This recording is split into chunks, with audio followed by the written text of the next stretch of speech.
And what I'm going to do is I'm not just going to talk about what we saw, but I want to actually break this down into a do's and don'ts for those of you that actually don't want to be screwed in the event that your partner decides to kick the bucket or ends up getting Kevin Samuels out of here. Because, Kevin Samuels showed us that men and women can die alone.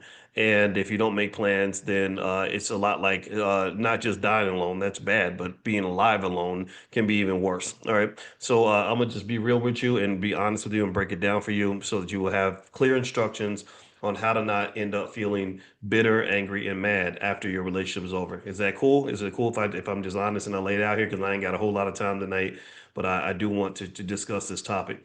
All right. So first off, let's say this. All right. So let me give me a yes or no. How many of you agreed with what she said, where she said that if a man loves you, he's going to marry you? How many of you feel that way? That if a person loves you, they're definitely going to marry you, that marriage is the primary way to express love to another person? Yes or no? I'm going to let you guys answer in the chat, but I'm going to tell you the truth. I don't know if that's always true. I don't know if you have to marry somebody in order to show that you love them. But I do think that loving them would be shown by committing to them. Now, for some people, marriage is the only form of commitment, but let's just keep it real. Let's be honest.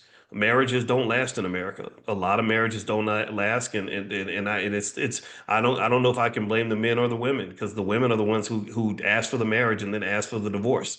That's confusing to people, I think, that you ask for something and then ask to get rid of the thing that you created. Like that's kind of that's a little bit of a rope-a-dope, man. Like so again, I'm not judging. I just think that that's confusing for people. So here, I'm going to make it easy for you.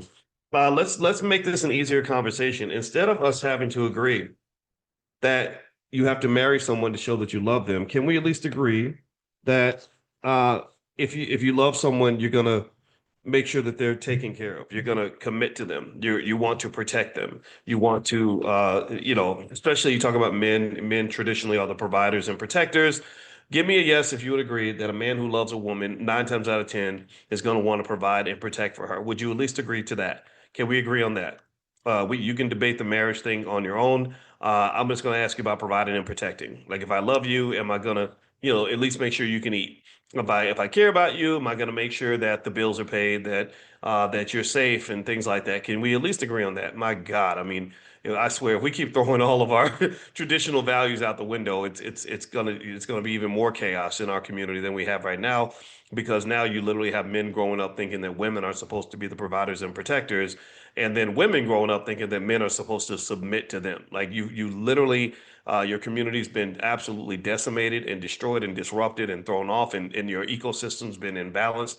And I can tell you, as a person who studied finance for 30 years, who wrote a book. I wrote a book called Financial Lovemaking years ago, and I studied the biology of relationships and love. And I'm really curious not just about what's politically correct.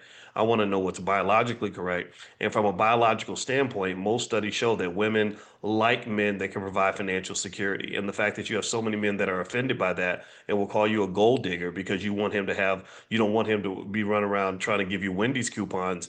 That's completely opposite to your biological nature.